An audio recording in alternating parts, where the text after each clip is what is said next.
Pandarosh presents Laluba by Nahid Al-Sayed, translated by Dr. Tamer Lokman. Part 1.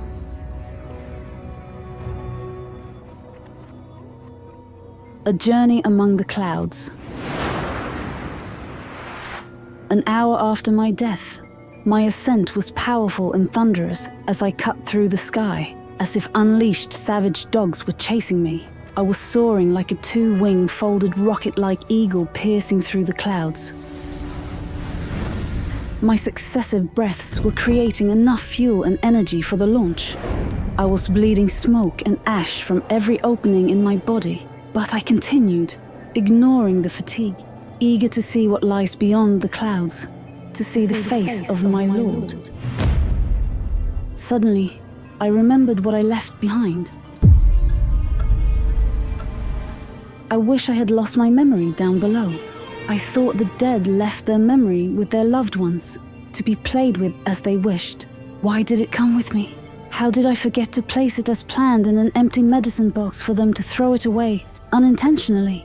A miserable child would find it, peel off the box's papers, find it, and it would stick to him, entertaining him and keeping him company.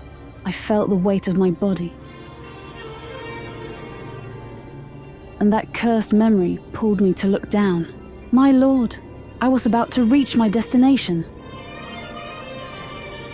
The more I looked, the more I fell a few meters. The clouds obscured the view, and the memory paddled, with its arms among the clouds, swimming downward, making its way between the balls of clouds, wandering stars, and remnants of runaway asteroids, and my mind was dragged along with it, unable to stop it. Where did my desire to ascend go? A fierce struggle ensued between my memory and my longing to see God, making me stand halfway until they end their debate.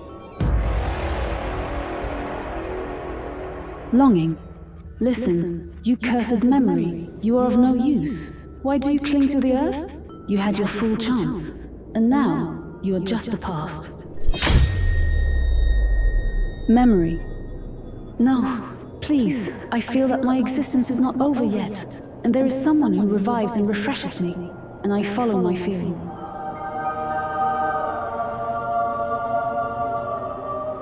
Longing. Haha, you're feeling how ironic. You're not made of flesh and blood to feel and suffer. You're just accumulated actions, captured by the mind in images and stored. And soon these images will wear out in the memory of everyone around you and dissolve like clouds. As for me, the feeling belongs to me. Although I am intangible, it grants love and energy that always pushes forward. Memory, do not anger me. Better for you that we do not enter into a muscle fight. My strength is greater than yours. I am distributed among many people who carry my lives with me, while you only have that corpse, which you push into the unknown, deluding it with the vision of God's face. I will not let you deceive it anymore. Longing. What can I say to you? You're a stupid, ignorant fool. Your imagination cannot extend beyond the past. Of course, you are excused because you are created by humans, stuffed with real actions and situations. How can you comprehend that there is another life beyond the clouds? Memory. How absurd. Another life? Why would I seek another life as long as I have a life that has not ended yet, and I still have many opportunities to fill and overflow? Longing. Listen, you selfish, arrogant one. The more you fill up, the harder and more painful your ascent to the sky will be for you and your loved ones. You become as heavy as a stone that the clouds cannot carry, and then you remain on the earth as a corpse, eaten by worms under the soil, and you do not gain the honor of ascending to the heights. But if you become light and fragile, your years and content are few. Those around you will quickly forget you, and you will flutter like a butterfly, piercing the sky wall with ease. Memory. No, do not deceive me by your sweet words. I know you are good at playing with words and mastering the bending of minds. I will not let you brainwash me. I am better than you. My Lord has chosen me to remain alive after death and assigned me an important and vital lobe in the brain. It feeds and grows like a living being. Where are you compared to this? You have no land or specific place to dwell in, even if you cast your nets on someone. They are enchanted for a cut-off time and then fade away, and your effect diminishes, and longing turns into indifference and habit. Longing? Haha, a place to dwell in? I own the non-place. I change events and control destinies and fates. If I touch the heart, it becomes loving. If I blow into the conscience, it becomes moral. If I whisper to the soul, it becomes pure. I am the unseen hand of God. I am the unseen hand of God. Memory. Oh, hush. Enough of your nonsense and clinging to spirituality and the unseen that we know nothing about. I will not listen to you anymore. I will block my ears. Longing. As you wish. I usually speak in silence, without sounds or letters. But I am tired of your argument, and I will wait for the cloud dozers to settle the matter between us. Memory, in panic. What? Did you say cloud dozers? Longing. Yes, didn't I tell you that you are ignorant? These bulldozers pass to clean the sky from the likes of you whose souls are stuck between heaven and earth. Memory, in a humble voice. Please, I beg you. I promise I will ascend with you. But I want one last look to bid farewell to my family. I want to see the tragedy of my death, to satisfy my vanity that I am important to them. Longing. Remember, I told you, it is better not to see that. Listen, I will loosen my grip a bit, so we can fall together to where you can see. But beware, if you deceive me and let go of my hands and fall, I will not intervene to save you. I will not carry you beyond the clouds, and I will leave you under the soil to squirm in the mouths of the worms. Memory, joyfully, my hands are yours, and I will not let go no matter what happens.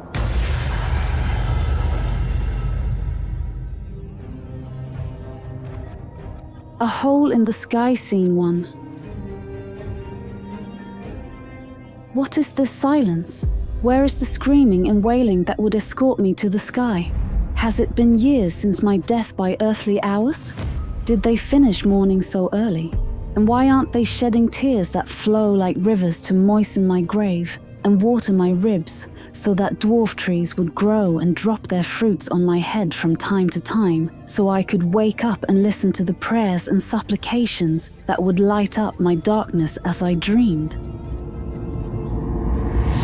And where are the red, white, and violet flowers that I expected them to shower me with when they asked me which colors I preferred? I was planning to use their stems to shoo away the earthworms from my heart and eyes so I could feel them and see them. Then where is my funeral? Didn't they set up a mourning tent for me where my friends and loved ones would come from far and wide to console my children? This can't be happening. It can't be this bad. I must have left a long time ago and missed all of this. Is it possible that no one missed me? As if I were a black cat they kept out of pity, then thanked God when it left, so everyone could go their own way. Was I family or a burden?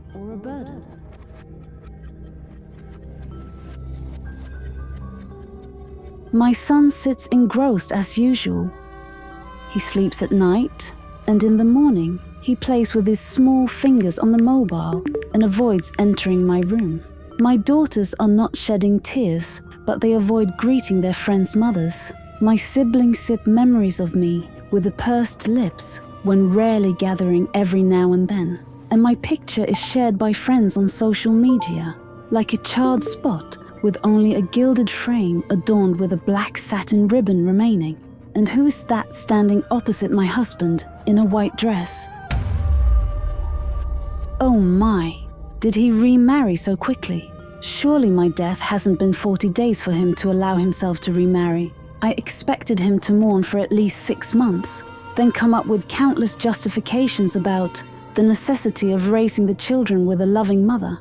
Someone must be there to serve them. and I have also grown old and need health care, so marriage is for all your comfort, and so on, and leave the parenthesis open for more justifications to convince himself, and presented them to everyone around to excuse him. They would even consider his marriage a sacrifice.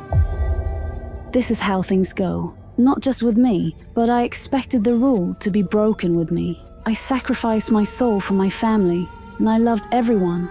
I only hated those relatives in whom I sensed the devils of hell in their souls. And even those, I just stayed away from them, so as not to fill my heart with hatred, for hatred pollutes me and drags me into the clutches of hell, and I long to see my Lord. Yes, throughout my illness, my longing to see my Lord grew, and grew until it became stronger than me, making me surrender to the messenger of death. My confession of longing to see my Lord satisfied the vanity of longing, and I was reassured that I would ascend with it. I softened my hand, grip a bit, and the vision became clearer. Thank God, the white garment was not a wedding dress as I thought. It was the nurse's coat, who pointed to my husband with a sorrow that broke his heart to remove the life support equipment off me in the intensive care unit.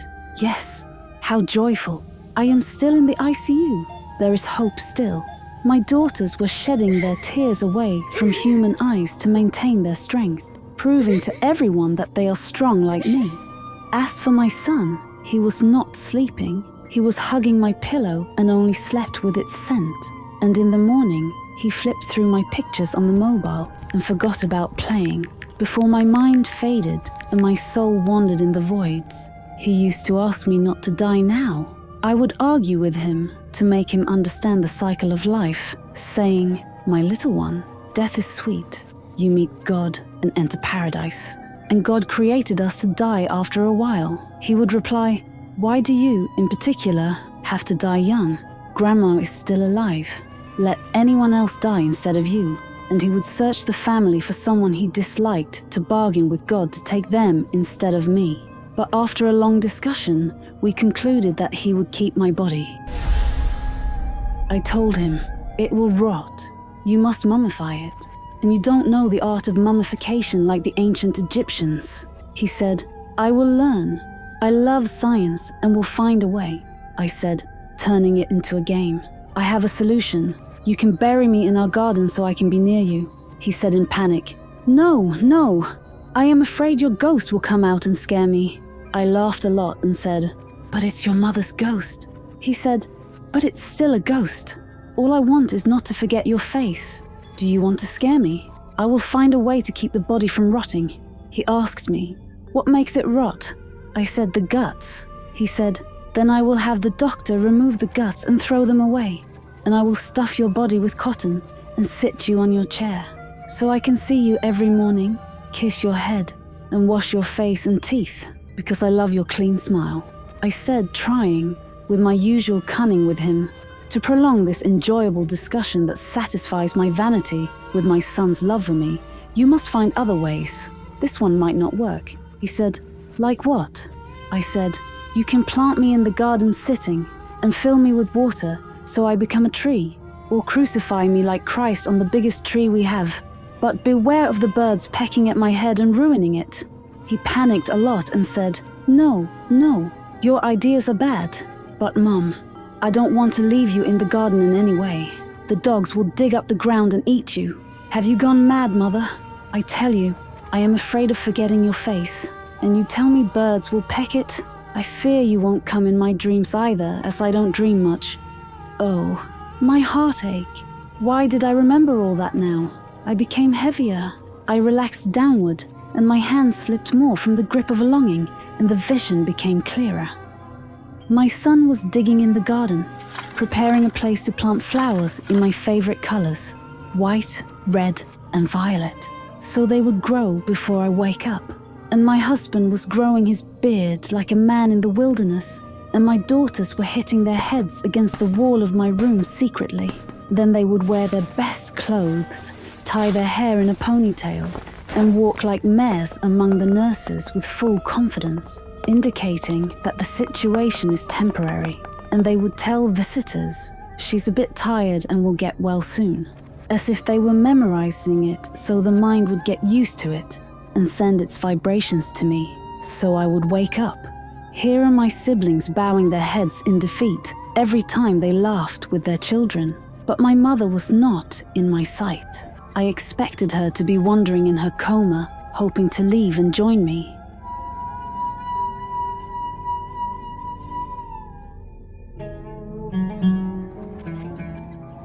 I spoke secretly to myself. If this is the case, why does longing insist on taking me? Why does it want to deprive me of this life and hurt my loved ones? If I surrendered for a moment and wished for death, it doesn't mean I should continue now, as long as my life is still worth living. But what about my promise to it, and the longing it planted in my heart that grows and grows to see my Lord? No, I don't want to think. There is something pushing me to break the promise. I decided to deceive it and slip away little by little without it noticing. And I started filling myself with memories between me and my daughters, our playful moments, and my dreams of holding their children, attending each of their birth-giving moments and holding their hands and panicking at the doctor to ensure they don't feel pain, and playing the role of the mother-in-law to their husbands to ensure they have an easy life. I also filled myself with memories of my love for my husband and the hardships we faced from hunger, poverty, and life's challenges. Our first kiss and first tender touch, and our dreams of spending our old age in a Parisian hotel, like in a foreign movie we once watched and never forgot. Our late-night chats and the crunch of seeds under our teeth, roasting sweet potatoes and slices of watermelon stained with smiles, laughter, and mockery. The mockery in teasing with my mother about her arrogance towards my husband for no reason other than practicing the role of the mother-in-law. I was filled to the brim with memories.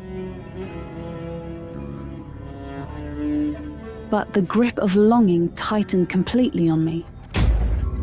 Perhaps because my longing to see my Lord was my only hope to escape my pain. The two matters are balanced so far. What should I do? I stuff myself with more memories of traveling with friends, book signings, reciting poetry, and the magic of music. My desire to learn to play the quanun before I die. My desire to learn swimming from my son so I can play with him at the beach, like a child playing with a bucket of water. The true joy that I only found in writing. Writing, how did I forget that?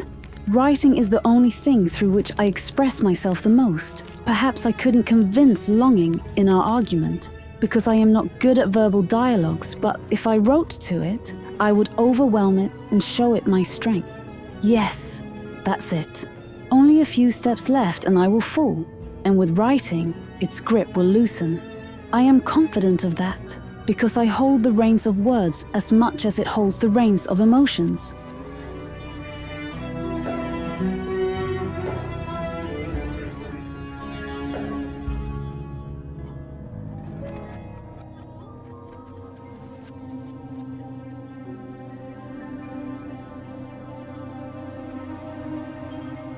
Attempts at confession and writing.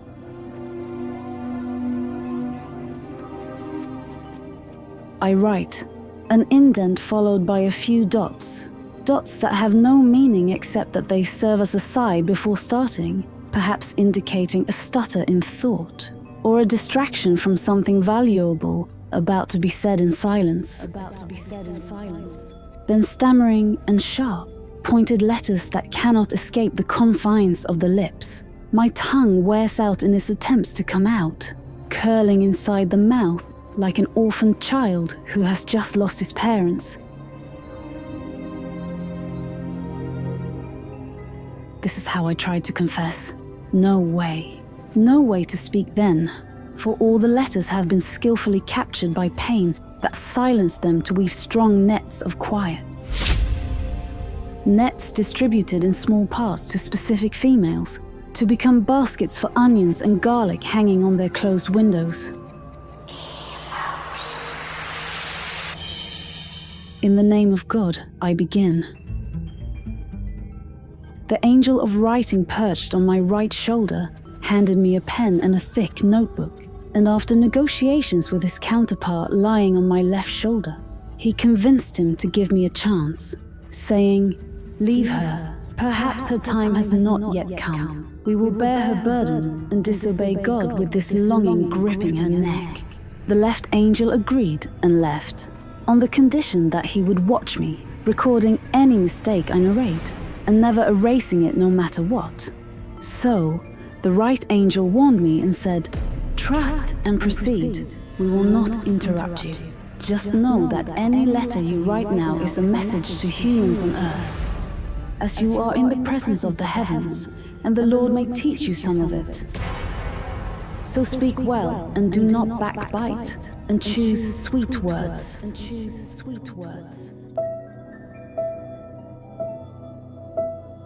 I saw God despair, and the sharpness of silence are the only things that drove me to write. But what made me hold the pen and the leash of words was anger. Yes, dear reader, all credit goes to anger. Do not be surprised. Anger drove me to write because my goal was calm, and I achieved it indeed. The more noble your goal is, the more sublime your words will be. And I almost claim that this is one of my rules, similar to the famous 40 rules of our master Jalaluddin el-Rumi, whom I always envied for his sweet, simple words that stir my appetite for love and delight me with pain. Whenever I felt sad, I opened his book and listened to his poems. And do not expect me to recount some of them here, for I have surpassed him on this journey. Where Rumi was searching for God throughout his journey, while I was in the hands of God all the time, until I saw him. Yes, I saw God as Rumi indicated, saying, "When you see yourself, you have seen God. When you see yourself, you have seen God."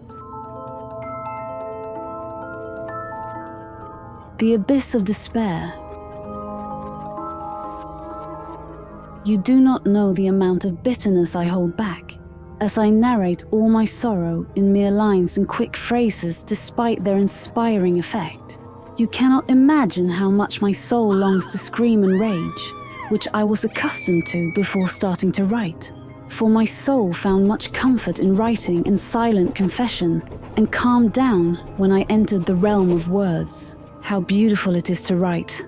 And the most beautiful thing is to anticipate your readers and count them on your fingers. I think this book of mine will spread quickly from hand to hand, for there are many tormented souls and many seekers of confession, and perhaps some will renounce the curse of envy and jealousy that afflicts writers and recommend my book to their suffering relatives and those on the brink of slipping into the abyss of despair. Perhaps, or I hope so. Here are my depths. That's where I'll start. I found what I was searching for lying within these depths. The red she-wolf, Lupus. It is not a disease, but an entity that has stirred me and shaken my life, turning it upside down. From her, with her, and to her, I write. She is my anger and insight together. She illuminated the path of truth and confession for me, the reason for my anger, my bitterness, my insight, and my weakness. To you, my little wolf, who dwell under the skin and penetrated the soul. You who sneaked in the absence of the heart's guards to suck some of my blood. You who set your traps around my neck so I would beg you every evening to grant me some oxygen. You who stored my loud laughter in your elegant bags. And whenever I peeked, you tightly closed the lock until you changed it in the evening. You who spilled my dreams on the edge of the path of patience and planted your thorns in them, so they sprouted cacti that you comb your thick hair with to increase your beauty. What have you done to me, you mischievous one? I wake up to search for you. I wonder in which corner you spent your night yesterday. On which side do you prefer to sleep? Next to the kidney? I don't think so. Its toxins have overflowed, and perhaps the area around it has become unsafe, and its heat will not grant you deep sleep, as any heat will whet your appetite for food. I know you well. You love warmth and everything that contains flowing blood pumped with rapid movements that melt my body. Therefore, the liver is also excluded. You will not sleep behind it, unless you give it a chance to renew after a bloody damage, because you do not lean towards rotten blood. And I think, after our long companionship together, that the place you prefer the most is my mind. Yes. Shh. Be quiet. Do not raise your voice at me, as if I have bitten your heart. Calm down and do not deny my guess and cunningly claim that you prefer to sleep in my bosom. That is, my lungs, considering them, as you say, a place renewed with oxygen. But, and allow me to tease you a bit, I say, you cunning one, it is the only place you do not dare to stay in for long, as this means my death, and you do not seek my death, at least not now, so do not outsmart me and know that my guess is correct, no matter how much you deny it. I do not blame you for dwelling in my mind. That is why I loved you. Perhaps God placed you in my path to complete my deficiencies, to strengthen me and keep me company in my solitude, for he knows that no matter how much I search among humans, I will not find anyone who matches me in temperament, dreams, vitality, and creativity, and all this conflicting and contradictory mix within me. He sprouted you from my rib, as he sprouted Eve from Adam's rib, but with a big difference. Adam abandoned his offspring to enjoy her and start creation, while our story is eternal.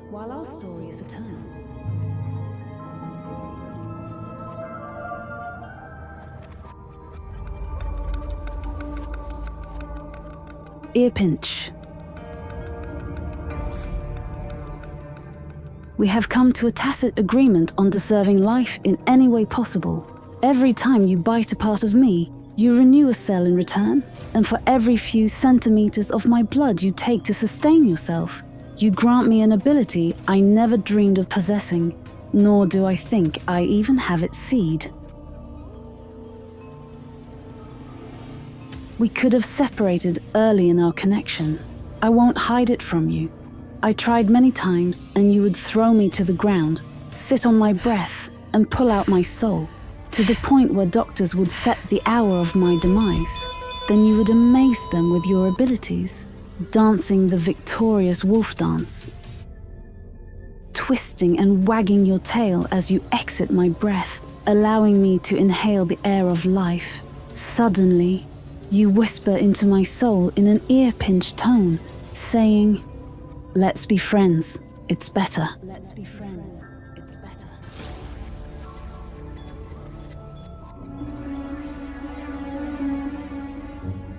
It was the first time I heard your voice and realized your physical presence in the intensive care room. You took me to your mythical world on a journey that lasted 7 days by our cosmic calculations. But by the Lord's and Fate's calculations, it surpassed an entire era. Your world is not beautiful enough, but it is exciting. At that time, I felt you preferred my world, wanting to experience your adventure with humans. I knew with my insight that you were still young, and I was your first prey, so I was sure you would keep me alive to complete your training in my body. It seems to be capabilities test for your acceptance into the list of hunters and predators in your pack. You will work hard to receive your hunting method credentials. Was it slow enough to appoint you as the right hand of the pack leader? And was feeding on the prey's bonds done slowly and cautiously, mastering the art of keeping the prey alive as long as possible? Did you follow the predation instructions as you should? Which state to devour the internal organs first, especially the kidneys, liver, and a cautious part of the heart? Then turn to sucking the blood continuously, sometimes allowing renewal, and no harm in gnawing the bones in parallel with all this to incapacitate the prey. which is me. From moving and forcing it to focus on you, you narcissistic, arrogant. What will you get, I wonder? And what grade do you deserve? Why don't you send your examiners to me, so I can tell them myself that your grade is excellent, for you were wise in taking, like an eagle that snatched a fish lightly from a shark's mouth without being harmed. Wise enough to become mature and sensible. I think you will get an excellent grade, or at worst very good, and I expect you will qualify to continue your postgraduate studies within me. But wait, my little one, do not deny my favor to you in this grade, for I was tough and endured your mischief. At first, when they unleashed you on me, you went like a possessed one, swinging your tail with strong blows, spinning in circles randomly and improvising, then sinking your small fangs into the area you fell on and biting it. Your age was revealed to me then, as your fangs were just pricking, not yet strong enough to sink in. So my pains were successive, small, short-lived, unorganized, almost revealing your presence, for I could feel your feet wherever they stepped. You had not yet acquired the lightness you have now. I can almost swear now that someone was with you at the beginning, teaching you the basics of attack and hunting step by step instead of the random thrashing that spoils the prey for you, making it stand up after each attack and resist to survive, taught you to strike, to kill, until you paralyzed me, my little one.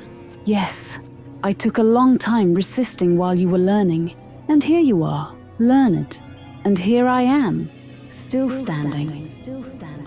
Your prey for life.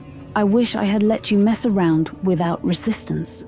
I wish whoever was teaching you from your pack had hurried the matter and intensified the lessons. I wouldn't have been exhausted this way, for what really wore me out was that initial period when you were good at thrashing, and I was good at resisting.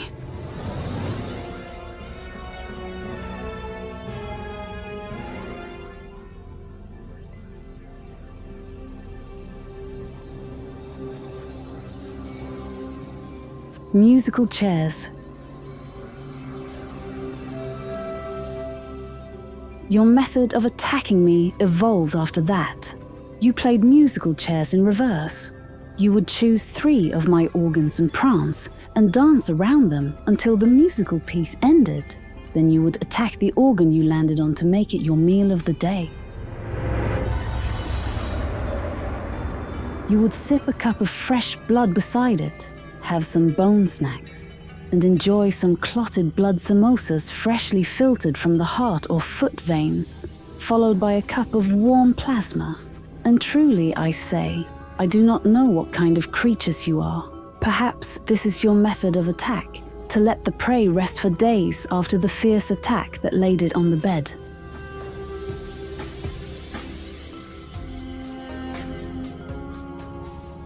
The next day, you wouldn't play, nor the third day. You might fast on your meal for 10 days, maybe 20 days, consuming only bone snacks and some plasma and platelet appetizers and the dessert you cannot live without, which is white blood cells. You consume them abundantly to gain energy and compensate for the effort of playing and prancing. While I, on the outside, am a source of confusion for doctors, a source of unprecedented experiences and questions that allow them to open deep studies of this disease through me. Is this what you aimed for?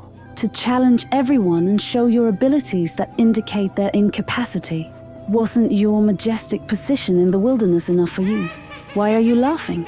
What is this malicious, wicked laugh and that look that penetrates my thoughts? Oh, yes, I also had this motive. Are you satisfied now? Here I am admitting, or revealer of my secrets. Since I reached maturity, I have had many daydreams that I insisted on achieving. I never intended to enter a field without aiming for excellence in it. Not just success. I always had a primary goal, the challenge. I never accomplished a task correctly and distinctively unless I felt challenged. and often I would enter fields unrelated to my interests, far from my hobbies, just because someone challenged someone else in front of me. Without targeting me, I would immediately jump to weave my plans for success, victory, and excellence in this difficult matter. And so, my life went on. I say this now that I have enough time to reflect on it. In the same way, I worked in journalism, remaining in a challenging position until I became a writer. Similarly, I wrote poetry. I started just to compete with and challenge my older brother. I founded a decoration company to prove to the editor-in-chief of the decoration magazine I worked for at the beginning of my journalism career that I was better than her in her field. Because she always belittled me, considering me a burden on her magazine, as decoration was not for the likes of poor people like me. And my company succeeded locally and internationally in less than a year, and I published 2 magazines, not just one, which were issued monthly and represented Egypt in international exhibitions for 5 years until I was satisfied. I also wrote children's stories to challenge my husband, who knew me well and played this game with me cleverly. He once said to me, "You have a fertile imagination in your stories for your children, but I don't think you can write." Indeed, it was clever of him to push me this way, for if he had said, "Write for children, you are really good," I would never have written. What would be the point if I were already good? Do not think that I'm a fan of fame.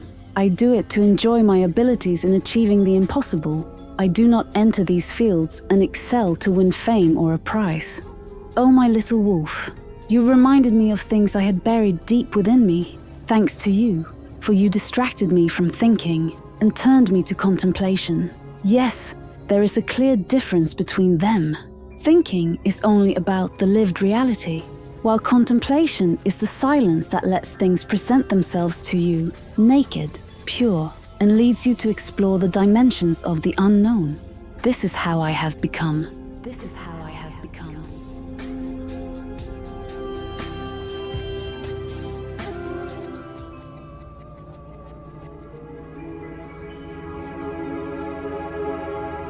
Euthanasia. Now, after our long companionship together, don't I have the right to calm my curiosity and have you answer my eternal question that you have always evaded? Why me specifically? From my extensive reading about the red she-wolf, Lupus, I learned that it is a female-only disease, rare and selects certain females. Perhaps that discovery made me happy, and I felt proud to be special. So, I expected that my qualities would intrigue your pack. Can I now leave the stage for you to talk about my amazing qualities that made you choose me specifically? At that time, you were too young to answer me, and perhaps you were not yet strong enough for your mother to allow you to speak to strangers, especially to your prey lying under your feet. But you paved the way for me to answer during our sacred journey together in the 7 days I spent in intensive care.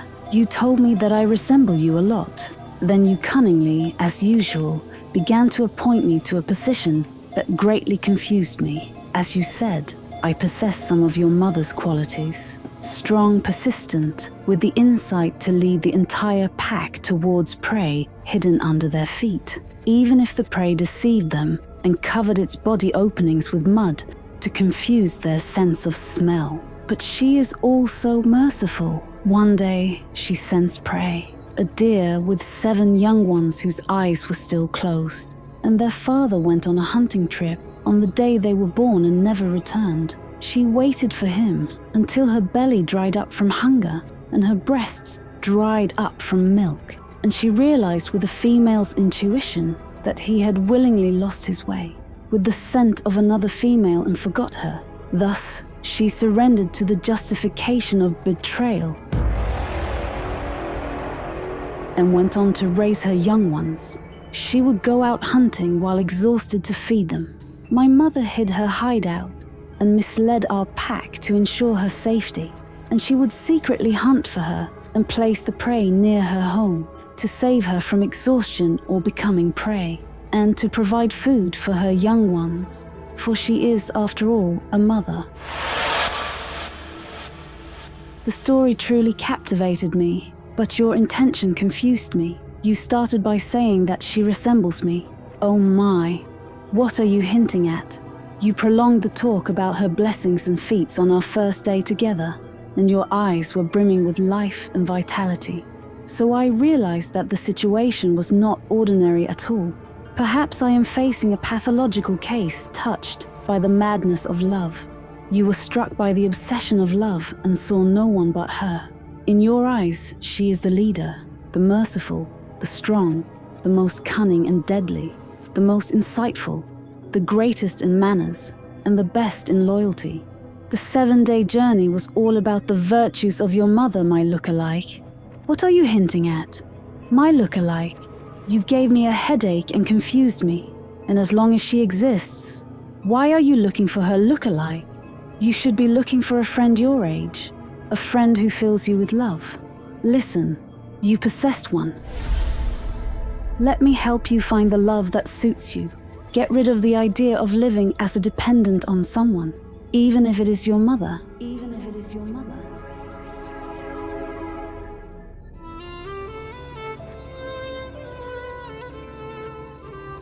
I think your mother did not do that in her youth or adulthood. She hunted with the logic of euthanasia, and perhaps she chose prey with difficult social circumstances. She might choose a mother who foresaw that her children would leave her alone and run away. So she wanted to save her from the torments of oppression and loneliness early before she experienced anguish from her children. Do you follow? Just like the story of Prophet Moses with Al-Qaeda, who saw actions that ordinary people considered sins. But in the realms of contemplation, they contained solutions to tragedies that could not be interpreted. And likewise, you could not have patience with her to explain them to you. Your mother might be one of God's saints in your world.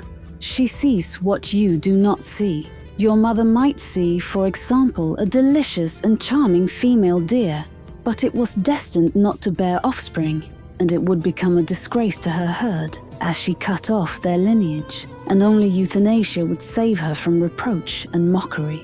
Perhaps she would choose her prey as a young cow that had not yet married, and through her insightful study, she saw that it leaned towards a stranger from another hostile species to her herd, and the magic of love might drive her to defy her family, to please her heart, while the other party weaves webs of deceit around her, making her lose her herd and become their disgrace, while their lineage improves with her.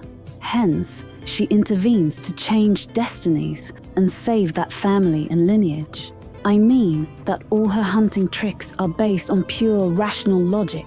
Your mother is wise then, as long as I resemble her. I put myself in her place, and I can almost swear to you that she never and absolutely does not like to touch women, especially mothers, except with the aforementioned logic. I think she never dwelled in the heart of any of them and fed on it for long as you did, but she kills them immediately, and at the same moment, mercifully, as you mentioned. Why don't you follow her example in that? She is truly a remarkable wolf. No, please. Why are you angry with me now? What did I do to make you so angry? Wait, please. I didn't say anything bad. Enough, please calm down. Ouch. Enough, please don't hurt me like this. Well, as long as it is paining no matter what. I will also say, if your mother were in your place, she would have ended my life all at once, so that there would be no other version of me left on earth. If I were in her place, I would have turned my back on anyone who resembled me. Oh my. Why are you increasing my pain now? Oh, do you think I am provoking you to kill me as I have done many times before? No, by God, that was not my intention. I have learned the lesson and do not intend to leave you starving without prey. Why the pain? Don't you have any other way to express your opinion? Enough, please, I can't bear it. Maybe... oh, my foolishness and stupidity. Okay, I got it. I understand now. Enough. Leave me. How did it not occur to me that you know what I'm aiming for, and that you are simply coursing through my blood, brain, and nerves? You have realized my trick, you cunning one. You always read my thoughts. I knew that from the severity of the bite. From our long companionship, I realized that whenever I thought of getting rid of you and finding a cure for my condition, or just thinking about changing medications, or looking for a capable doctor in the field of immunological diseases, especially lupus, you would pounce on me before I even brought my thoughts into the real world and took a step towards achieving them. So now I can no longer escape your grip. You have completely surrounded me. So it is no longer permissible to practice cunning. Let it be an open game and reveal our cards. And let's say clearly that our conversation now is just a story we tell to the poor reader. He became the third party in the story, who has the right to know what happened between us. See you in the next part of Laluba, translated by Dr. Tamer Lokman. Editing and art direction, Mariam Hani. Sound engineering, Tamer Yahya. Artistic supervision, Ali Saeed. International distribution, Sandos Tamer. General supervision, Wael Atta. Production manager, Rasha Yahya. Direction, Khalid Mahgoub. Best regards with Pandarosh.